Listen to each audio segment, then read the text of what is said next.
ازيكم يا حبايبي؟ عاملين ايه؟ يا رب تكونوا بخير وبأحسن صحة وأحسن حال وراحة بال يا رب. اللهم امين. دخلت عليكم دخلة جامدة دخلت بقى غسيل بقى سجاد وبطاطين منشورة والكلام ده كله. بس هنعمل ايه بقى؟ دخلت صيف ودخلت عيد، فالله المستعان. ان شاء الله تتشجعوا من الفيديو ده. في اليوم ده انا غسلت الحفاظات. بدأت بقى يعني ايه، كنت غسلة البطاطين وغسلت بقى الحفاظات، وقلنا بقى نبدأ بقى المعركة نبدأها مع بعض ان شاء الله. ربنا يعيننا يا رب ويقوينا كلنا. مبدئيا كده، اللي ظروفها شبه ظروفي واللي حياتها شبه حياتي و... ويعني متجوزة من سنين وحاجتها طبعا ما جددتش وما غيرتش وبتحبط بقى لما بتشوف بقى القنوات والعفش الجديد والحاجات الجديدة.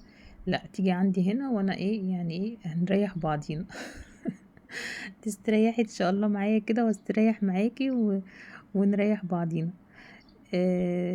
ده الانتريه بتاعي ده من 17 سنة. الكنبة بتاعتي اتكسرت، فروحت ايه اشتريت كنبة جديدة، بس كنبة سرير. قلت يعني ايه، بما ان يعني المكان عندي على القد وكده، ولما بيجي عندي ضيوف ما بيبقاش فيه مكان حد ينام فيه، مكان على قدي انا وولادي بس. فحبيت ان انا ايه اجيب كنبة وفي نفس الوقت تبقى سرير. والكنبة اللي هي القديمة طبعا مكسورة، بتاعت الانتريه ده، فركنتها لحد بقى ما اشوف لها صرفة وكده. فيا رب الفيديو يعجبكم، يا رب تتنشطوا كده وتتشجعوا معايا. انا طبعا كنت بسيب الحفاظات بنقعها شويه في الربس وفي الميه، وبروح مثلا ايه، انفض، اروق، اعمل اغسل شويه مواعين وارجع لهم تاني، وهكذا يعني. ففي اليوم ده قلت بما اني بقى هشيل السجاد وكده وهنضف، فقلت بقى ايه، شلت الحفاظات وقلت اما امسح بقى، يعني همسح الأوضة والصالة، المكان اللي أنا بغسل فيه السجاد، هو ده المكان اللي أنا بغسل فيه. فقلت همسحهم بقى، امسكهم وانضفهم تنظيفة حلوة كده وامسحهم، وتبقى التنظيفة دي بقى اللي هي قبل تنظيفة العيد ان شاء الله. ان شاء الله تتشجعوا كده من الفيديو ده وتتنشطوا كده ويعجبكم. آه يا رب تشتركوا عندي، ويا رب تعجبكم قناتي ويا رب تحطوا لي لايك كده رجاء يعني، وتحطوا لي تعليق حلو منكم. ويا رب فيديوهاتي تعجبكم، ويا رب قناتي تعجبكم. بتمنى من ربنا، يعني هو ده مشروعي اللي كان نفسي اعمله بقالي سنتين بفكر فيه والله يا جماعة، بس ما كنتش عارفة اخد الخطوة دي. يعني ما كانش عندي الجرأة ان انا اعمله. نفسي اعمل واقول ايه، طب انا شقتي متواضعة، طب انا عفشي متواضع، طب الناس صحاب القنوات دول يعني ايه، بيعرضوا حاجات حلوة، بيعرضوا عفش حلو، بيعرضوا حاجات كويسة وبتاع. حصلت عندي ظروف كده وخلتني ان انا اتشجع. لا انا ان شاء الله، لا انا هعمل الخطوة دي، لا انا هفتح القناة. عفشي قديم مش مشكلة، حاجتي قديمة مش مشكلة، في ناس كتير شبهي، في ناس كتير زيي، في ناس كتير ظروفها زي ظروفي، في ستات كتير بتبقى عايزة تتشجع، فبتخش القنوات عشان تتشجع بيها وكده، بتلاقي عفشهم حاجات بقى ايه بقى، وحاجتهم عاملة ازاي، بتحبط وبترجع تاني تقول ايه، انا مش شبه الناس دي، او انا مش زي الناس دي، لا انا مش هينفع ان انا يعني اتفرج وكده. بتقفل الفيديو وبتقعد وبتسكت. فيعني القناة دي ان شاء الله تعجبكم، وان شاء الله الناس اللي شبهي والناس اللي ظروفها من ظروفي تتفرج عليا. انا شقتي زي ما انتوا شايفين الحمد لله، يعني يا رب يعني راضيين بكل حاجة، وراضيين بأقل حاجة الحمد لله. وبنتمنى برضو احسن حاجة، يعني زي ما احنا راضيين بنتمنى برضو ان احنا نحقق اللي نفسنا فيه. اكيد نفسنا في حاجات كلنا، واكيد بنحلم بحاجات كلنا. انا طبعا كان خلاص بقى يعني خلصت معركة الحفاظات، وحطيت لهم الدوني لحظة الدوني بقى اللي هي بقى ايه بنحبها بقى، اللي هو خلاص كده احنا خلصنا بقى الحمد لله.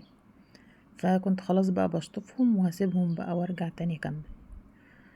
فروحت كملت بقى، كنت خلاص بقى يعني قربت اشطب الأوضة والأنتريه. وبما اني كنت متشجعة بقى في اليوم ده ولقيت نفسي في شوية تشجيع كده وشوية حماس، قلت اما اكمل بقى اليوم بقى وايه واروح بقى ايه اخش على السلم هو كمان. فبعد بقى ما خلصت كل ده هتشوفوني بقى وانا بعمل في السلم. احنا بيت عيلة يا جماعة، يعني هو ده بيت عيلة، ده بيت العيلة اللي احنا عايشين فيه. هو بيت قديم شوية، وهتلاقوا يعني ايه كل حاجة فيه قديمة، حتى الشقة لو شايفين اهو بلاط مش سيراميك. فالحمد لله الحمد لله يا رب على كل حاجة احنا فيها، وعلى نعمة الصحة، وعلى نعمة الستر. لو حابين تعرفوا تفاصيل عني، انا اسمي شيماء او ام حمزة، زي ما حابين تنادوني اي حاجة هتطلع منكم هتبقى زي العسل. ام لاربع اطفال. بنتي الكبيرة سلمى في اولى ثانوي، لسه ما تمتش 16 سنة. رودينا في تانية اعدادي، 13 سنة. حمزة 10 سنين في رابعة ابتدائي.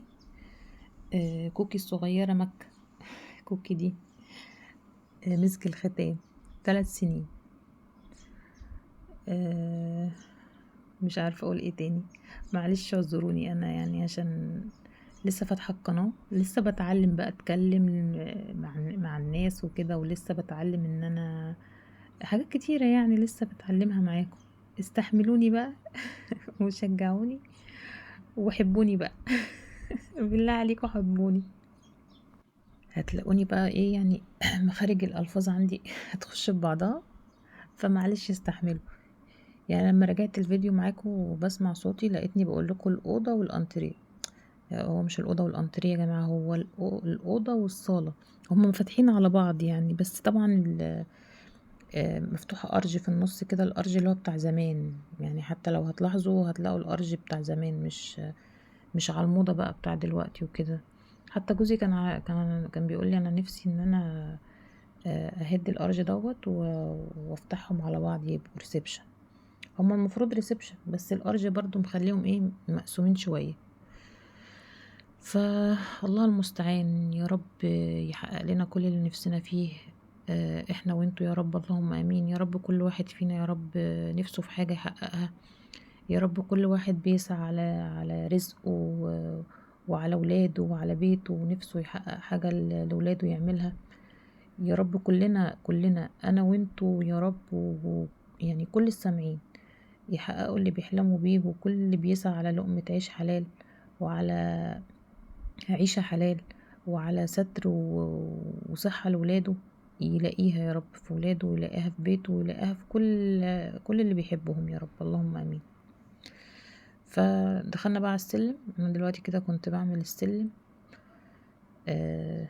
كنت مبسوطة بقى قوي في اليوم ده ان انا يعني انجزت انا في حاجات طبعا كانت في اليوم برضو ما صورتهاش، يعني اوضه ولادي روقتها، اوضه النوم روقتها، بس بصراحه ما مسحتهمش، فما جبتش الحاجات دي. برضو شويه مواعين لقيتهم الصبح في المطبخ، يعني لازم مفيش واحده تقولك انا المطبخ بتاعي بشطب المواعين بالليل، بصحى الصبح بلاقي المطبخ بقى رايق. ياه، المطبخ بتاعي فله بقى شمعة منورة الصبح وانا ببقى فرحانة ومبسوطة.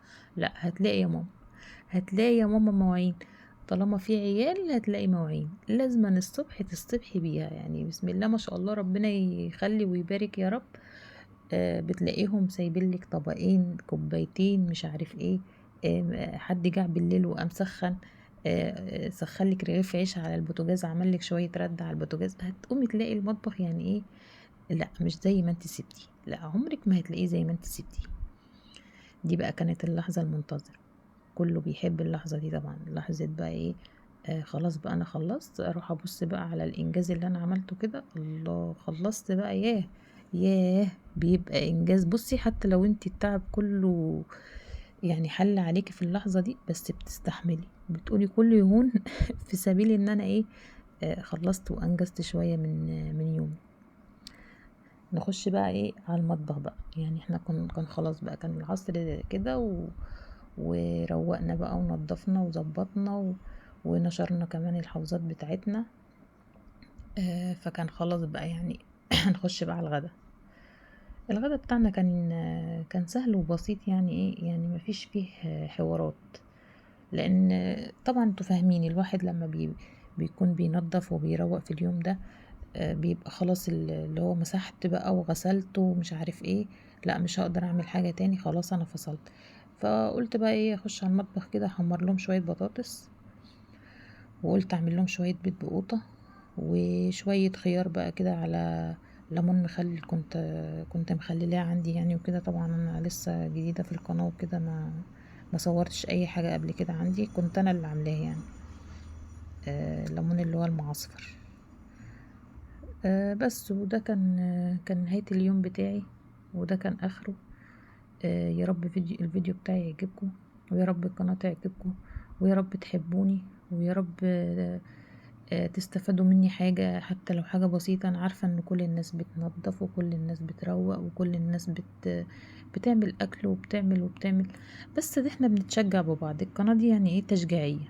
أنا فاتحاها عشان لو واحدة ايه كسلانة كده محبطة مش عارف ايه، تخش على الفيديو تقوم كده تتنشط كده وتقوم تنجز أي حاجة في يومها. كنت برشلهم بقى على البيض شوية جبنة موتزاريلا كانوا عندي في الفريزر. قلت بقى ايه، اما يعني ادلع البيت شويه عشان ياكلوا عشان يحبوا الاكل شويه، ما حدش بقى يقول لي يا ماما مش عارف ايه. فقلت بقى ايه يعني، ادلع لهم صينيه البيض دي شويه، او طاسه البيض دي شويه. بس وده كان نهايه اليوم بتاعي. على فكره يا جماعه، الرخامه الحته اللي مقطوعه دي كانت رخامه، يعني دي حته كده اتقطعت كانت رخامه. كنا طبعا الغاز الطبيعي كان داخل في المنطقة وكده. فقالوا لنا لما جه يعاينوا كده المكان عشان ينزلوا الماسورة، قال لا لازم الرخامة دي تتقطع.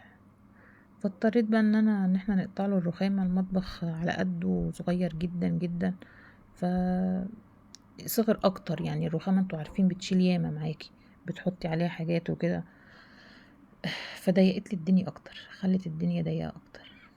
وبس ده كان اخر اليوم بتاعي، وده كان الغدا بتاعي، وده كان اليوم من اوله كانت الساعة 8 واخره كانت الساعة 5 المغرب. يا رب الفيديو يعجبكم، ويا رب القناة تعجبكم، يا رب تشتركوا عندي. والسلام عليكم ورحمة الله وبركاته.